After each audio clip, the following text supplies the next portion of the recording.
Welcome, everyone, to the Workforce Navigator podcast. I'm Steve McDonald, your host. And today we have a very special guest on with Alan Chilson. Now, Alan, you're a man of many talents, and we're going to get into that in just a minute here. But what you're going to be talking about today, because you're the Director of Talent Acquisition and Vendor Management at globally for Danaher. And so I want you to talk a little bit more about that. But we're going to talk about the strategic business case for contingent workforce planning and how that is actually a very strategic lever in any industry. And we all know, although we don't always get credit for it, in HR and talent management, we are directly related to bottom line in the business. High performance teams drive every business, and we're in charge of bringing in these teams, and contingent workforce planning is no exception at all. So I'm really excited about getting into the podcast here today. But I wanted to tell people, we were just talking, and you have a very interesting passion with racehorsing, and you actually are a fractional owner of a racehorse that went all the way to, I forget, was it the Belmont or the Preakness? The Preakness. Maybe do me a favor, before we get started here, spend a couple of minutes and tell us a little bit about that, but tell us about your background professionally as well. So I'll start with the horse racing. I've been a fan of horse racing for years, and I can go to the track and just watch the horses run. So it's not about the gambling for me. I'll participate and place some bets while I'm there, but it's more about the horses. They're great athletes. And yeah, so I did own a micro share of Seize the Gray, who won the Preakness race last year in 2024 through a company called My Racehorse. And they basically crowdsource or offer micro shares of horses. So you get a piece of that experience of being a horse owner without having to have the big capital investment that normally comes with that. And it was really exciting because I go to the Preakness each year. I live here in Maryland, about an hour away from Pimlico, where the Preakness is run. And so it was really exciting. I go every year, but every year I don't get to cross the track and go stand by the winner's circle. And we got to do that last year. A friend of mine also had a share. We didn't plan to buy shares of the same horse, but we were there. We go to the Preakness together every year. So we just happened to have shares of the same horse. And that horse won a couple of other graded races. And he's now out to stud and making babies this year. So that's exciting too, to see that through. So that's that passion for horse racing. I've been to the Kentucky Derby twice. So people out there who might be curious about horse racing, even if you're not into horse racing, a trip to the Kentucky Derby one year would be a great experience just to see the pageantry, the people dressed up, everything that goes with that. And Louisville has a lot to offer down there. So I think people could spend a weekend or maybe even a week and have fun there. So there's my plug for Louisville tourism. And then coming back to me. So yeah, I'm here at Danaher. I'm coming up on 4 years here, and I'm our TA Vendor Management Director, and that is a global role. I have 2 direct reports, one sitting in Poland who takes care of the EMEA region, and one sitting in Singapore who takes care of the APAC region. But when I started, it was just me, and we built the global team, but it was just as I finished centralizing contracts for a region, then I brought on a teammate to help manage the relationship. The role became global after I joined. When they interviewed me, they told me it would be global, but it was a brand new position. So, in Danaher, for those who aren't familiar with Danaher, we're a global science and technology company. Wikipedia defines us as a global conglomerate. So we own 15 other operating companies working in biotechnology, life sciences, and diagnostic products. Prior to Danaher, I've had a career working within talent acquisition, both in roles where I've had vendor management responsibilities. And those can be as simple as the ones you think of being in talent acquisition. So RPOs, recruitment process outsourcing, MSPs, master service providers, and then managing relationships with search firms as well. But in past roles, I've also had responsibility managing relocation vendors, law firms supporting immigration, outplacement firms. I'm probably missing some, but it's been interesting. And as you go from smaller companies, you wear lots of hats. So that's where a lot of those vendor responsibilities came from. And then you move into a larger company like Danaher, and you can refine a little bit more. But I've spent a good chunk of the last 20 years working in life sciences, pharma or biotech companies. Little bit of experience in more of a technology research company for a few years, worked in financial regulation for a few years, but all of that within the HR domain and with talent acquisition responsibilities. It's a little more about me. Like I mentioned, I'm in Maryland, about an hour west of Baltimore. Have been here for 18 years, grew up in New Jersey before that. So the East Coast, the New York type of accent may still come through a little bit, or the fast talking. That's going to come back to having spent my whole life in the Northeast. Yeah, it's a little more about me. Fantastic. Thank you. That's an incredible amount of experience in the industry. And so I want to ask probably maybe one of the most important questions right away. And that is, in terms of workforce planning, from your perspective, where does it break down? Where are the areas where we need to be looking and proactively planning because we can get into trouble in these different areas? Like if you could kind of like define that, why it's so difficult to build and execute a true workforce plan these days? Yeah, I think it's a challenge to get all the right parties to come to the table. And I think if you're looking totally just the direct hire, full-time employees that HR and TA would be responsible for, I believe business units or segments within your business at any company, they likely do some form of workforce planning. They probably have a 3 to 5 year business plan in place that should include planning for workforce expansions or growth or contractions or whatever else may be, new sites, closing sites. All that stuff doesn't normally get shared. Maybe their HR partner is in the loop as they're doing this, but it's considered confidential. So it doesn't get shared, or we don't know if that 3 to 5 years will happen because business conditions have to warrant it. I think, that a lot of times they don't get past that HR partner that's part of that business unit team. So they don't even come back and tell their boss in greater HR. It doesn't trickle over to TA. Some companies may be better than others, and you start getting some of that information shared that, hey, we might have a project to do in this corner of the world or corner of the States. I think the hard part is then when you start weaving in contingent workforce, which should be part of that 3 to 5 year plan because you can't hire everybody as an employee. Now you need procurement to start getting looped in on some of that too. And in a lot of cases, they don't have the relationships with HR in those business units, so they're not going to hear about that. So we don't often pull in what at some companies maybe 30, 40, 50% of the workforce, the person who actually holds the keys to those programs. So I think as a result of not being in the know, both TA and procurement are forced to have programs and infrastructure that winds up being reactive instead of proactive. So we'd love to be strategic. We'd love to plan ahead and think a few moves ahead. But if they don't loop us in, we really have to stick with being reactive. So you said so much in there I want to break down. Yeah. So we start with this. One of the things you said is that the importance of contingent workforce planning. And there's the idea that we can't just, sometimes we get notified of like, we've got a major new initiative or a launch or something, a new acquisition, and we need to do a lot of hiring quickly. And to do that on a dime is really hard. Tell us how contingent workforce builds up a bench for the company and how important that is.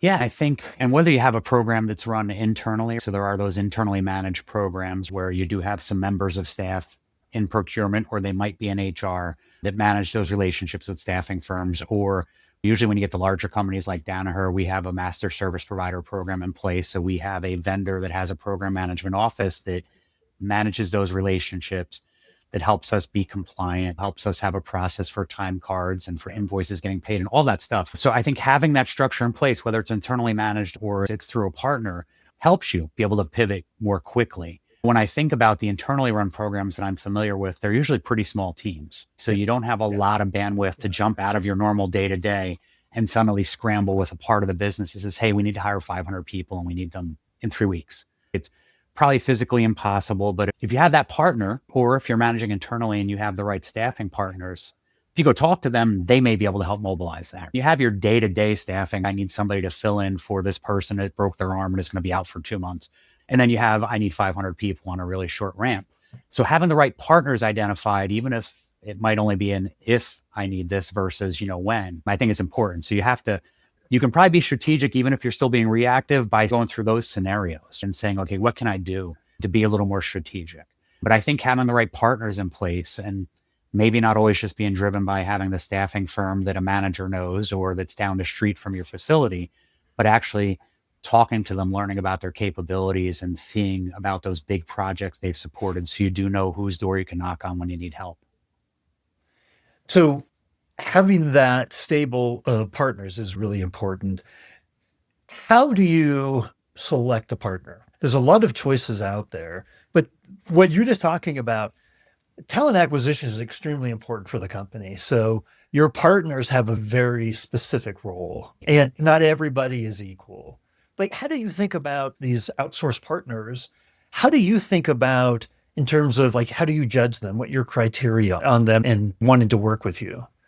Yes, I think it's interesting. It really is going to depend on the size, your footprint, and what you're looking at. I think when you think about light industrial or manufacturing roles, there often you do need local suppliers because some of that talent will still walk into a physical brick and mortar facility, or you're networking with local organizations. So you might have a need to have some local partners for your local sites when it comes to manufacturing. And that's also a part of the workforce that tends to need more employee relations handling. So having somebody local who can come on site to deal with an issue is important. Then when you break beyond that, to me, it's learning about those capabilities, and it's really matching your needs, your company's needs, to the specialties of the firm. I've had a few in the past. And when I was at BASF before Danaher, and that was I used to call it not so light industrial because it's chemical plants. And you're having people climb ladders to check for leaks in chemical pipes. So most staffing firms, when you mention that, they're like, oh no, my workers' comp insurance, I don't need that. That'll kill my ratings. But being frank and honest about what the need is and identifying those that can handle that is important. I think when you go outside of that and outside of the light industrial or the not so light industrial space, you start looking at specialties and what kind of engineering roles do I have and everything else. And where I was going with the not so light industrial is I would have staffing firms approach me and say, oh, we can do everything. But their name has a technology name in it. And their first approach is, yeah, we do SAP roles or some other type of technology.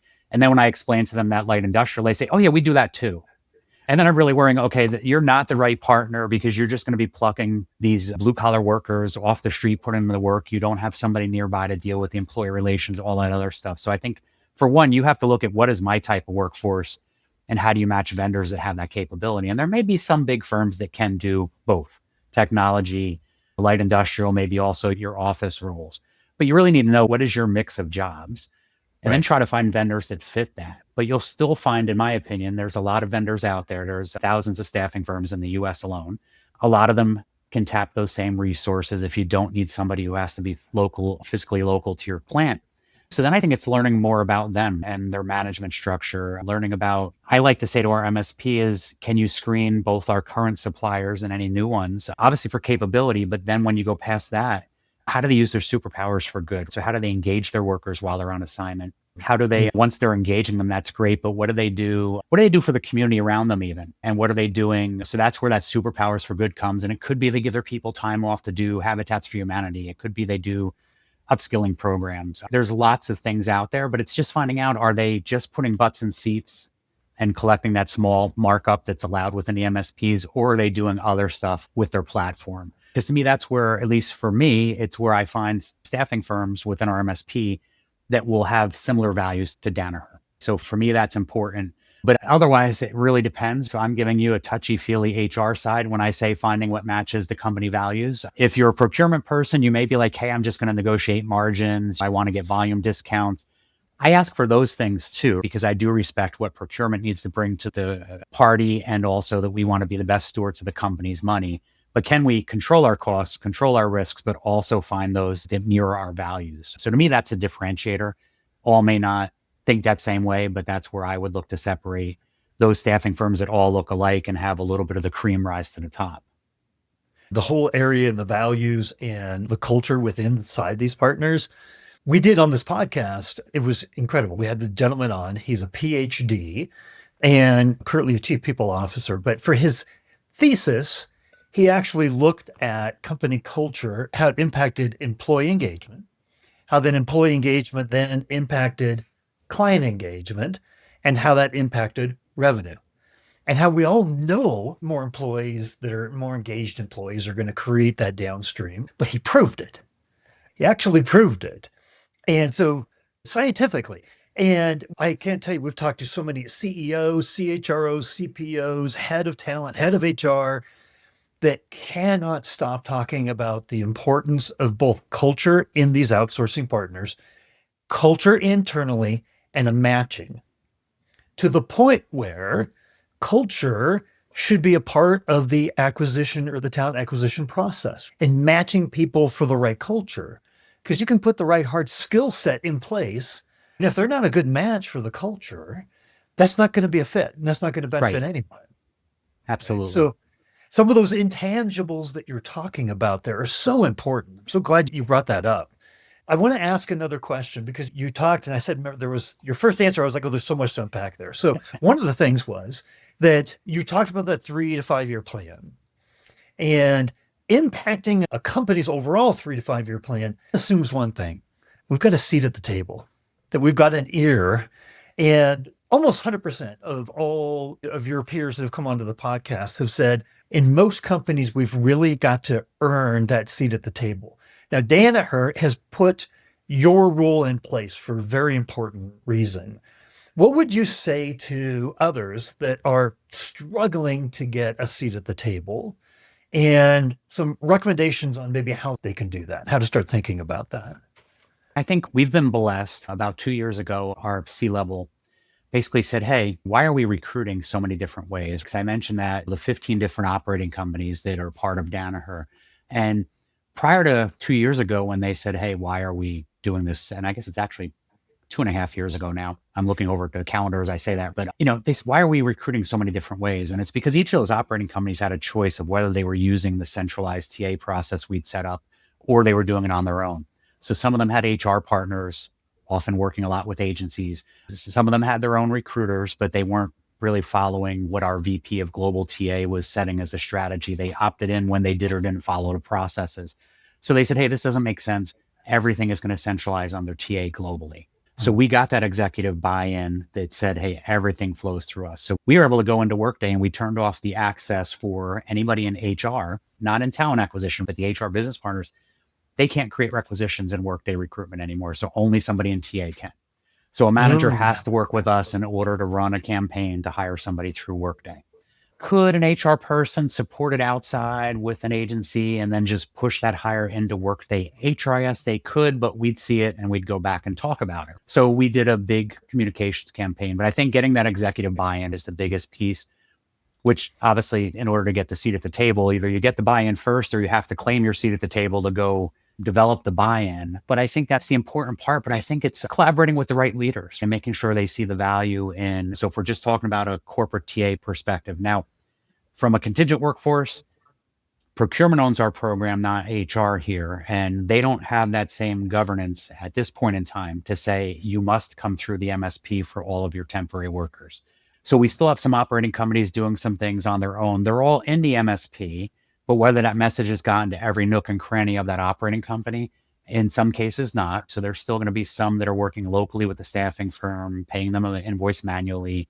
There's still a lot of SOW work going on. So we haven't rallied that all in yet. And procurement has their seat at the table. So it's not that they don't, but it's where does that business case sit to compel the business to not go get the best talent quickly, as opposed to working through a program that they're not sure we can get them that same talent. So that becomes education. So we are out there working with the OPCO level procurement people, educating them about the MSP, its strengths, its opportunities for development. So we do have a few pilots that will go on this year that I'm hoping will lead to in 2026 procurement being able to draw more of that work in because they'll be asking to come into those programs after they're piloted and the proof of concept is there. So I didn't really answer the question, but I think a lot of it is figuring out what the needs are, identifying the model where you can build a better mousetrap. I use that term too much. It's age old and cliche, but if you can build a better mousetrap for how they're doing it today, prove it to get the proof of concept through pilots and then get the right people to help become influencers and champions of that new program and to where they actually want to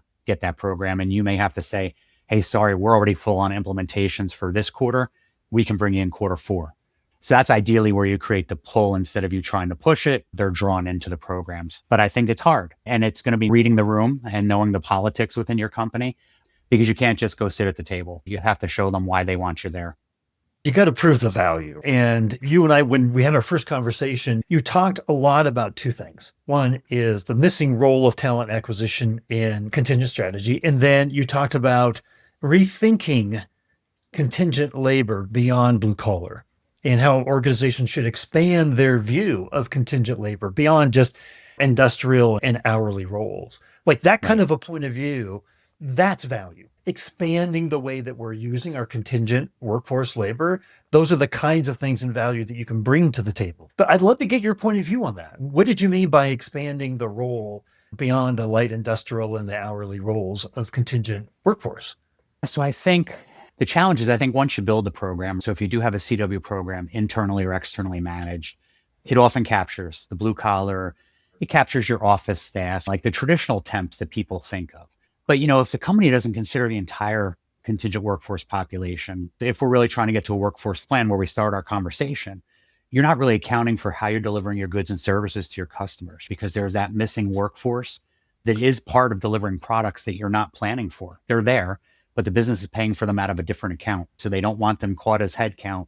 So they won't put them into your MSP or your temporary program. They'll pay them a different way. But at the end of the day, if those people are out there, you need to get visibility of all of those non-employees if they are critical to delivering your product. And I would think that in every company, you're going to find there's people within the sales and marketing organization working as consultants that something's not happening and you're not meeting your sales goals if that person leaves and isn't replaced. So there's those roles, but yet it's not on a plan if all we're counting on is what shows up in full-time headcount and what shows up in the CW program. So we just have to make sure we avoid, it's called rogue spend, that at the end of the day, I look at it as it's a manager has a project to get done. And if you don't have a developed way for them to get that help, they're going to go find it because they have something to deliver. They're just doing their job. And a lot of times you have managers that are new to the company. And if you don't have a clearly defined process or they don't know where to find you, because I think me and my team are still hidden weapon in certain cases. And I'd say the same thing with some of procurement.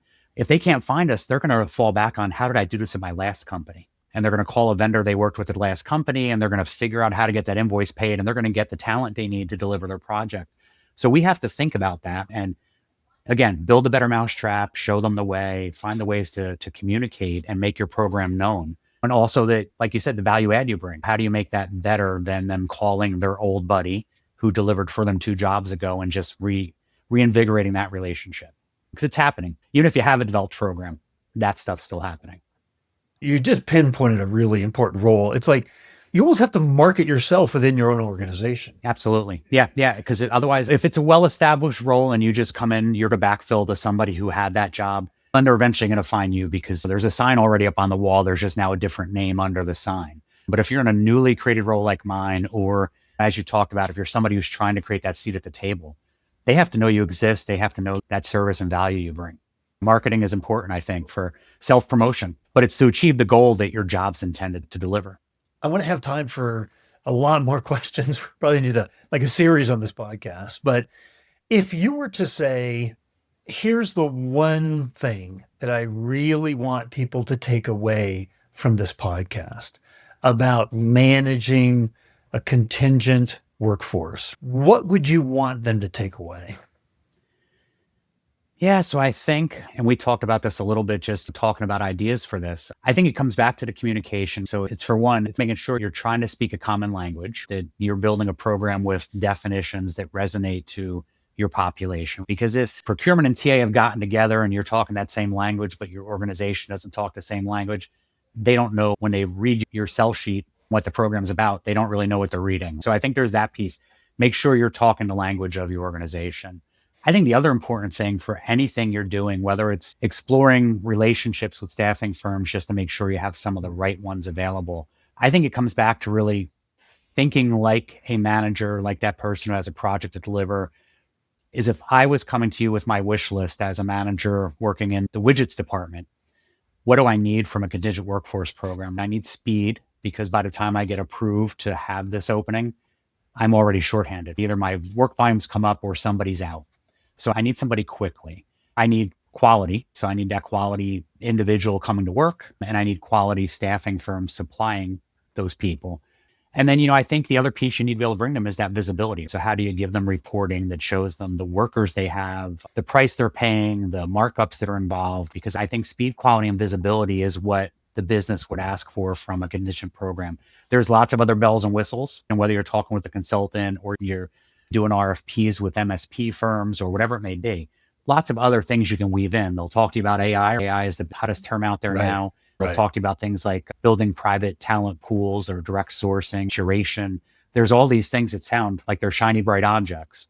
But I think if you come ask a leader, what do you need from a contingent workforce? It's going to be speed, quality, and visibility.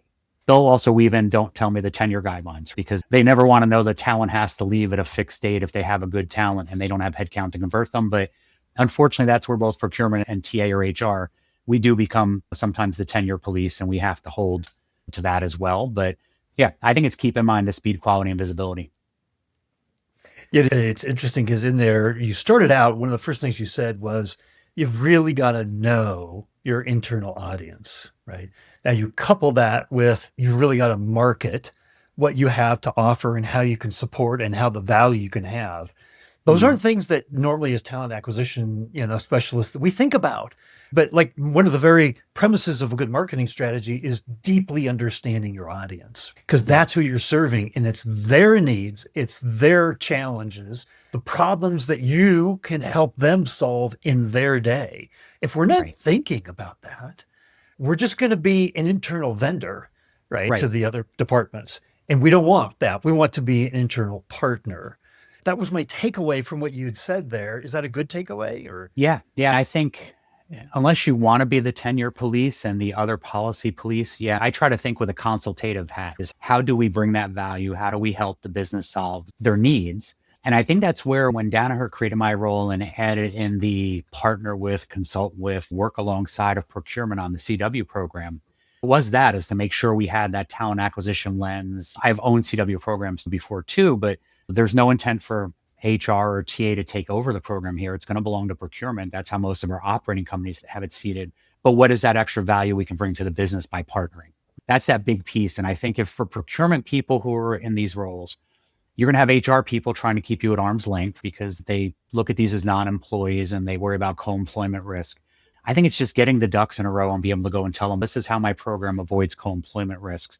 But then again, the same selling and branding is, but here's how I think by us partnering, we can serve your clients in the business better. And you're giving TA or HR a seat at the table with procurement to help steer the contingent workforce program to better fit the needs of their clients. And hopefully they buy into that. But I've heard the feedback even at Danaher from some of our HR leaders in the operating companies are like, nobody from TA wants to have anything to do with my contingent workforce program. And I'm like, I'm the one. But you're right. The rest of them will only work on things that are requisitions and workday recruitment because that's what's in our remit. But I can help you find your way to procurement. I can help troubleshoot your problems and help translate that into letting our MSP better serve your needs. We pulled our MSP in with one of their solutions architects to meet with one of our operating companies just a couple of weeks ago, because I heard that feedback from a VP of HR while we were at a meeting together. And he said, hey, we're having some struggles and here's what's going on. And I'm like, I need you to put you in touch with the MSP, but we're going to get the attention you need and look to solve this. But I think it's that, having that partnership, but having the right voices or the right ears, hearing the voices. But yeah, it's a challenge. I know I'm giving you some long answers, which will run us out of having time for more questions. So I apologize for that, Steve. No, that's okay. This has all been really good. In fact, I think no matter what, people are going to have questions. And so would it be appropriate if we gave out a link to your LinkedIn profile that people could reach out to you? Yeah, absolutely. Don't mind that at all. I always like to build my network, and I look at it. Anytime you can help somebody, it's paying it forward for those that have helped you in the past. You're doing that by being on the podcast here. And that's the mission of this podcast, is that we bring in people from leaders from all over the industry, all over the world. And we all have different experiences, different insights, different perspectives. If we can share those with our peers, then it's like the saying, a rising tide that lifts all boats. And I think you did a fantastic job of being a part of that tide that was lifting all boats today. So I just want to say thank you. No problem. I enjoyed it and time flew by, didn't it?